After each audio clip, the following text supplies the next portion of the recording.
Take a deep breath.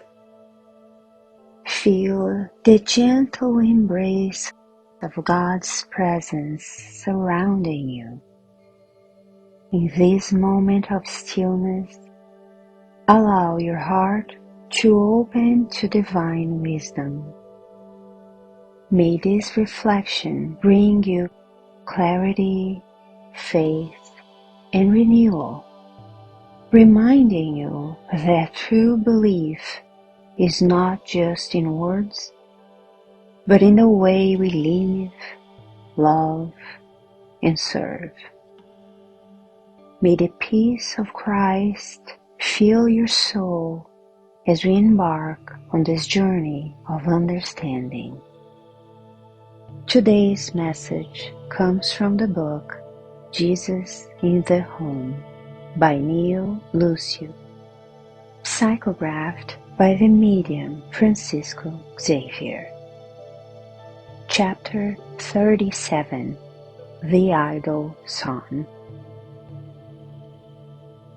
The small group was discussing various problems of faith in God when Jesus began narrating complacently. A great sovereign owned vast domains. There were countless lands, rivers, plantations, orchards, and herds in his prodigious kingdom. Innumerable subjects served his house in all areas. Some of them never left their Lord's sight for very long. From time to time, they would visit his palace, offering him their service or the flowers of their affection as they received their new schedules for constructive work. Others, however, lived as they saw fit in the immense woodlands. They prized their complete freedom with an obvious lack of discipline. They were real troublemakers in the vast empire because, instead of helping nature, they spoiled it without mercy. They killed animals for the mere pleasure of hunting. They poisoned the waters to kill mass quantities of fish. They chased after birds or burned the crops of the faithful servants, even though deep down they knew that they should obey the Almighty Lord. One of these thoughtless and idle subjects, however, did not completely disregard his belief in the existence and goodness of the king. After lengthy adventures in the forest to kill defenseless birds when his belly was already filled to the brim, he would comment on his faith in the rich owner of the vast and valuable realm, a sovereign as generous as the one who made the waters, lands, trees, and flocks, must be very wise and just, he would explain conscientiously. But he tactfully avoided every decree. He intended to live his own way without any rules, not even those of the one that had given him the valley in which he was living his luxurious and happy existence.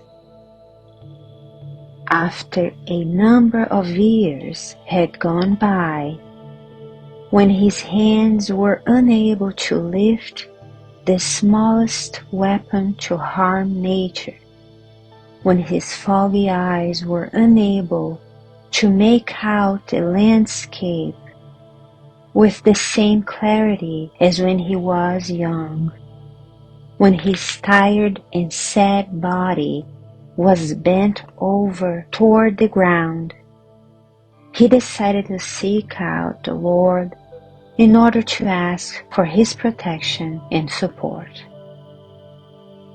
He crossed beautiful fields where the loyal, hard-working and happy servants were cultivating the soil of the immense state. Finally, he arrived at the illuminated home of the sovereign. He was greatly surprised to find that the guards would not let him in because they could not find his name in the book of active servants. He implored, begged, and whined. However, one of the guards remarked, "The king's spare time is set aside for his workers." "What do you mean?" cried the lazy subject. "I have always believed in the sovereignty and kindness of our glorious ruler." But the guard retorted without blinking an eye, "What good was such a conviction if you avoided the decrees of our sovereign, wasting invaluable time upsetting his works? Your past is alive in your current situation. What good did it do to trust in the Lord if you never came to Him, offering 1 minute of collaboration on behalf of everyone else? So you should see that your belief was merely a way of appeasing your conscience for the follies of your heart. And the subject, now compromised by his unworthy deeds and in the poorest of physical health, was forced to begin his task from scratch for his own spiritual renewal. The master fell quiet for a few minutes and then concluded, "This is a picture of every idle child of God.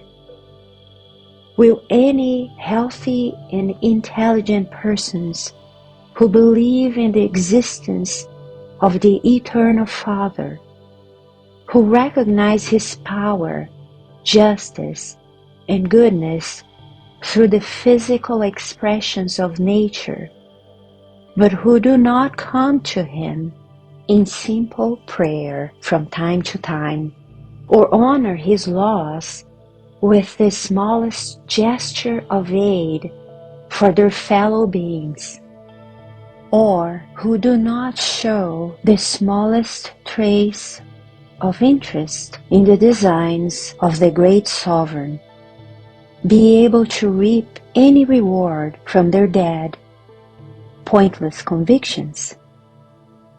With these questions, which silenced his listeners, the evening's gospel worship came to a close. May this message inspire you to live your faith with purpose and action. Trust in God's love, walk in His light, and remember that faith without deeds is like a lamp without oil. May your heart be filled with the joy of service, the peace of surrender, and the strength to walk in His ways. Stay in God's grace. So be it.